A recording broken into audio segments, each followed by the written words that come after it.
Praise the Lord. Good morning. మన ప్రభువైన యేసుక్రీస్తు వారి నామమున మీ అందరికీ కూడా ఉదయకాల శుభములను తెలియజేస్తూ ఉన్నాను.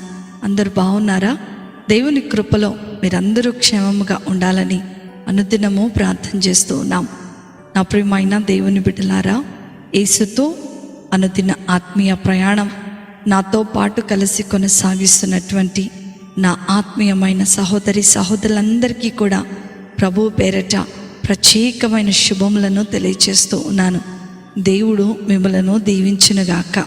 నేటి దినవాక్యము 29వ దావీదు కీర్తన 11వ చరణము. యెహోవా తన ప్రజలకు బలమును అనుగ్రహించును. యెహోవా తన ప్రజలకు సమాధానము కలగజేసి వారిని ఆశీర్వదించును. హల్లెలూయా. నా ప్రియమైన దేవుని బిడ్డలారా, దేవుడు సొమ్మసిల్లిన వారికి బలమిచ్చువాడు, శక్తిహీనులకు బలాభివృద్ధి కలగజేవాడు ఆయనే. ఈరోజు నేను బలహీనుడను, నా ముందున్నటువంటి సమస్యను నేను ఎదుర్కొనలేను, నాకున్నటువంటి కష్టాన్ని నేను ఎదుర్కొనలేనని నువ్వు అనుకుంటున్నావేమో. కానీ ప్రభు నీతో మాట్లాడుతూ ఉన్నాడు. నేను బలహీనుడనని నువ్వు అనుకోవద్దు, బలమును అనుగ్రహించు దేవుడను నీ యొద్ద ఉన్నాను. ఫిలిష్తీయులలో శూరుడైనటువంటి గొల్యాతును, గొర్రెల కాపరిగా ఉన్నటువంటి దావీదు దేవుని బలము చేతనే హతమార్చగలిగాడు. అలాగే బలహీనుడైనటువంటి గిద్యోను మరి అనేక మంది శత్రువులను దేవుడిచ్చిన బలము చేత పోరాడి తన ప్రజలను రక్షించుకోగలిగాడు. మన దేవుడు నిన్న నేడు నిరంతరం ఏకరీతిగా ఉన్న దేవుడు. ఆయన ఎల్లప్పుడూ కూడా మనకు తోడై ఉంటాడు.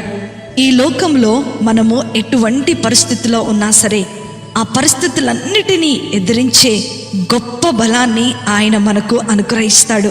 ఎంత గొప్ప దేవుడు! ఆయన పిల్లలంగా మనము ఉంటే ఆయన బలము మనకు అనుగ్రహించబడటమే కాకుండా నిత్యమైనటువంటి సమాధానము దేవుడు మనకు కలగజేస్తూ ఉన్నాడు. ఒకవేళ మనము ఏదైనా శోధనలో ఉన్నట్లయితే దేవుడు ఆ శోధనలను తట్టుకునేటువంటి శక్తిని ఇస్తాడని దేవుని యొక్క లేఖనాలు సెలవిస్తూ ఉన్నాయి. సాధారణముగా మనుషులకు కలుగు శోధన తప్ప మరి ఏదియూ మీకు సంభవింపలేదు. దేవుడు నమ్మదగినవాడు. మీరు సహింపగలిగినంత కంటే ఎక్కువగా ఆయన మిమ్మును శోధింపనీయడు. అంత మాత్రమే కాదు, సహింపగలుగుటకు ఆయన శోధనతో కూడా తప్పించుకుని మార్గమును కలగజేయవాడు ఆయనే. హల్లెలూయా. ఇంత గొప్ప మాటలు దేవుడు ఈ యొక్క ఉదయకాల సమయంలో మనతో మాట్లాడుతూ ఉన్నాడు. శోధనలో నుండి తప్పించుకునే మార్గాన్ని కూడా నేనే నీకు కలగచేస్తూ ఉన్నాను. ఈ వాక్యమైనటువంటి దేవుడు బలాన్ని ఇచ్చి ఎల్లవేళలా మనకు సమాధానమును కలగచేవాడు ఆయనే అని మనకు నమ్మకాన్ని కలగచేస్తూ ఉంది. కాబట్టి నా ప్రియమైన దేవుని బిడ్డలారా, నేను బలమును కోల్పోతున్నాను. నీ సమస్యను చూసి బలహీనుడు అయిపోతున్నావా? లేకపోతే ఈ సమస్య మూలన నీ జీవితంలో సమాధానం లేదని నువ్వు అనుకుంటున్నావా? ప్రభు యొద్దకు వచ్చినట్లయితే అత్యున్నతమైనటువంటి దేవుని కృపలో నీవు నిలబడబోతున్నావు.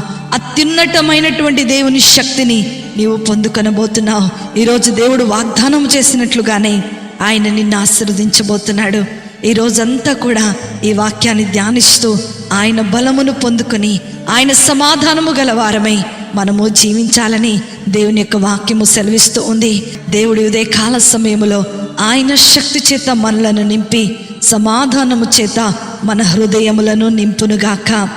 ఆమేన్. ప్రార్థన చేసుకుందాం. మమ్మలను మిక్కిలిగా ప్రేమించిన మా ప్రియ పరలోకపు తండ్రి యేసు స్వామి, మీకున్నతమైన శ్రేష్టమైన నామమును బట్టి మీకు వందనాలు స్తోత్రాలు చెల్లిస్తున్నాము నాయనా.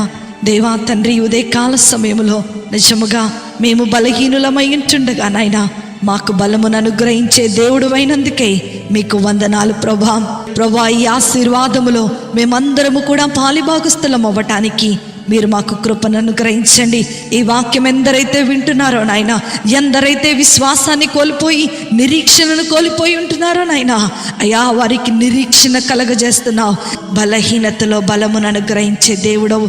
ఎల్లప్పుడూ నిన్ను ఆరాధించే పెదవులను నాయనా, ఎల్లప్పుడూ మిమ్మల్ని మహిమపరిచే పెదవులను మీరు మాకు అనుగ్రహించి మీరే దీవించి నడిపించమని నజరేయుడైన యేసుక్రీస్తును శక్తి కలిగిన నామములో అతి వినయముతో అడిగి వేడుకొనుచున్నాను తండ్రి.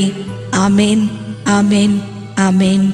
ప్రభు మిమ్ములను మీ కుటుంబాలను దీవించునుగాక. ప్రేమతో మీ సహోదరి శిల్ప జోసెఫ్.